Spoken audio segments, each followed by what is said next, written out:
বাঙালিদের কিন্তু ডালের সাথে এরকম মুচমুচে ঝুরি আলু ভাজা পেলে আর কোনো কিছুর প্রয়োজনই হয় না। বাই দ্য ওয়ে, আমি আপনাদের Trisha and welcome to my channel Trisha sister ট্রিটে।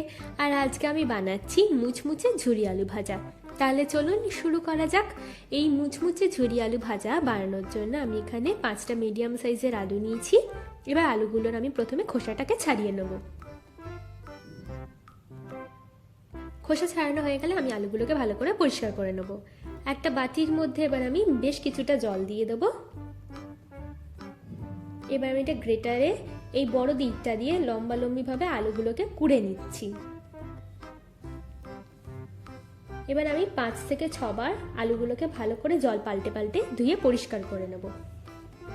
এবার এই জলটার মধ্যেই আমি একটা বরফের কুচি দিচ্ছি, দিয়ে আমি 10 মিনিটের জন্য এটাকে রেখে দেবো। দেখুন 10 মিনিট হয়ে গেছে। এবার আমি আলুগুলোকে এইভাবে চেপে চেপে জলটাকে বার করে একটা প্লেটের মধ্যে রেখে দিচ্ছি। এইভাবে আমি পুরো আলুটাই করে নেব। এবার কড়াইতে সাদা তেল গরম করে নিচ্ছি, নিয়ে এতে হাফ কাপ মতো বাদাম দিয়ে দেবো। বাদামটাকে আমরা ভালো করে একটু ভেজে নিচ্ছি। বাদামটা ভালো করে ভাজা হয়ে গেলে আমি টিস্যু পেপারের মধ্যে বাদামটা তুলে রাখবো। এবার ওই তেলের মধ্যেই আমি হাফ কাপ মতো চিড়ে দেবো। চিড়েটাকে আমরা ভালো করে ভেজে নিচ্ছি। আপনারা চিড়েটা দিতেও পারেন, না দিতেও পারেন, এটা অপশনাল। চিড়েটা আমি তুলে নিচ্ছি। এবার ওই তেলের মধ্যে আমি অল্প একটু কারি পাতা দিয়ে ভালো করে ভেজে কারি পাতাটাকেও আমি তুলে নেব। এবার 2টো শুকনো লঙ্কা ভেজেও তুলে নিচ্ছি।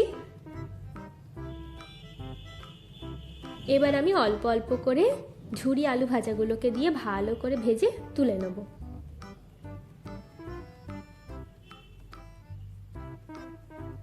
এবার বাটির মধ্যে প্রথমে বাদাম, তারপরে শুকনো লঙ্কা, তারপরে চিড়ে ভাজা, এবার কারি পাতাটা, এবারে ঝুরি আলু ভাজাগুলো দিয়ে দিচ্ছি। এবার এর মধ্যে হাফ চামচ মতো গোলমরিচের গুঁড়ো আর স্বাদ মতো নুন দিয়ে ভালো করে আমরা এটাকে মিশিয়ে নিলেই কিন্তু আমাদের ঝুরি আলু ভাজা একদম রেডি। আমার ভিডিওটি যদি আপনাদের ভালো লেগে থাকে তাহলে প্লিজ একটি লাইক করবেন, প্রচুর শেয়ার করবেন, আর এরকম আরও ভিডিও পেতে আমার চ্যানেলটিকে সাবস্ক্রাইব করবেন। নমস্কার।